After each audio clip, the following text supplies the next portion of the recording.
ಬೆಂಗಳೂರಿನಲ್ಲಿ ರಕ್ಷಣಾ ಲೆಕ್ಕಪತ್ರಗಳ ಪ್ರಧಾನ ನಿಯಂತ್ರಕ ಕಚೇರಿಯಿಂದ ಆಯೋಜಿಸಲಾಗಿದ್ದ 8ನೇ ಅಖಿಲ ಭಾರತ ವಾಲಿಬಾಲ್ ಪಂದ್ಯಾವಳಿಯ ಬಹುಮಾನ ವಿತರಣೆ ಹಾಗೂ ಸಾಂಸ್ಕೃತಿಕ ಸಮಾರಂಭವನ್ನು ಹೆಚ್ಚುವರಿ ಸಿಜಿಡಿಎ ಕೆವಿಆರ್ ಮೂರ್ತಿ ಉದ್ಘಾಟಿಸಿದರು.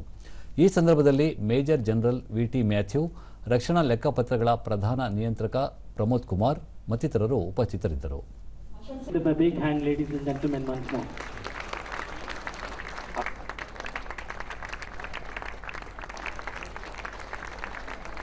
ಈ ಸಂದರ್ಭದಲ್ಲಿ ಕ್ರೀಡಾಕೂಟದಲ್ಲಿ ವಿಜೇತರಾದವರಿಗೆ ಬಹುಮಾನ ವಿತರಿಸಲಾಯಿತು.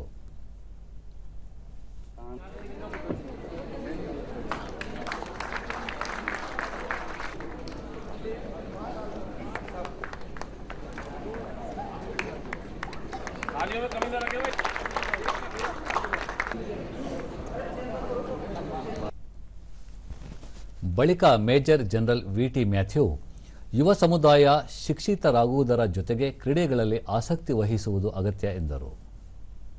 There is good knowledge amongst others, and today everyone is so happy with the way synergy is there in Karnataka, and we are the number one as far as the expenditure and transparency is concerned. And it is very important personally to me to ensure that there is total transparency in all financial aspects. Pramod Kumar, tournament ಯಶಸ್ವಿಯಾಗಿ ಪೂರ್ಣಗೊಂಡಿದ್ದು ಕ್ರೀಡಾಪಟುಗಳು ಸಕ್ರಿಯವಾಗಿ ಪಾಲ್ಗೊಂಡಿದ್ದರು ಎಂದರು. Dravid Sports Club, which is the pride of the nation, and operational manager Basant